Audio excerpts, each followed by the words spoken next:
Sebelumnya terimalah salam dari kami, damai di hati, tekun bersekutu, tangguh melayani.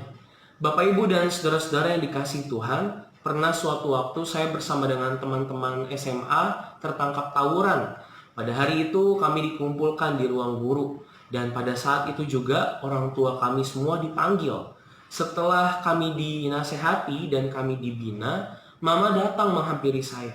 Sambil menangis beliau bertanya, "Patrick, sebenarnya kamu masih pengen jadi pendeta gak sih?" Tanpa berpikir panjang saya menjawab, "Masih kok, Mah." Lalu mama saya melanjutkan lagi perkataannya, "Kalau memang kamu masih pengen jadi pendeta, harusnya kamu gak begini. Harusnya kamu gak ikut-ikutan. Harusnya kamu nasihatin mereka, bimbing mereka." Pada saat itu saya sadar, Bapak Ibu. Saya berpikir, benar juga ya. Kalau misalnya saya pengen jadi contoh yang baik, atau bahkan membimbing orang lain, saya harus mulai dari sekarang. Saya harus belajar dari sekarang. Tanpa menunggu-nunggu, saya harus menjadi seorang pendeta dulu.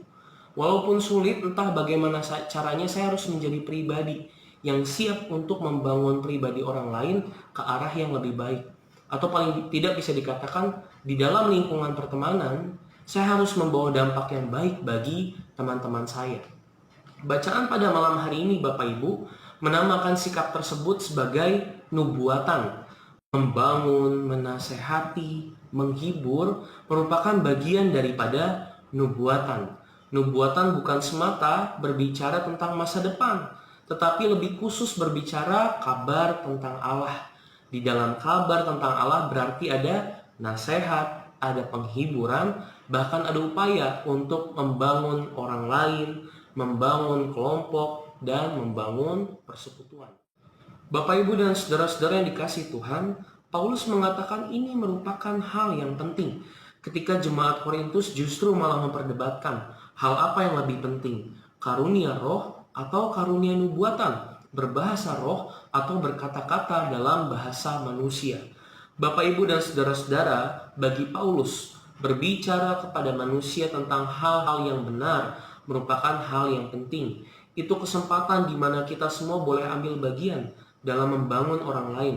Karena berbahasa roh tidak semua orang bisa pahami, dan itu hanyalah upaya untuk membangun diri kita sendiri.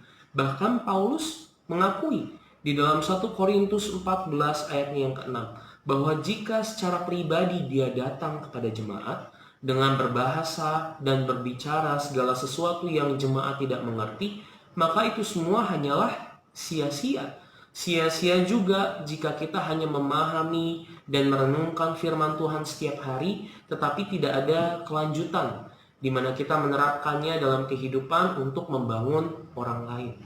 Ini tidak mudah, Bapak, Ibu, saudara-saudara, untuk dilakukan, tetapi apalagi ketika di antara kita ada yang merasa kita nggak punya hak, hidup kita belum layak untuk memberikan nasihat kepada orang lain, karena hidup kita belum bisa dikatakan baik. Tetapi baiklah firman Tuhan pada malam hari ini memberikan kesadaran kepada kita semua, termasuk juga kepada saya, bahwa inilah tanggung jawab kita sebagai pengikut Kristus yang telah terlebih dahulu mendengar kabar tentang Allah, bahkan memperoleh karya keselamatan.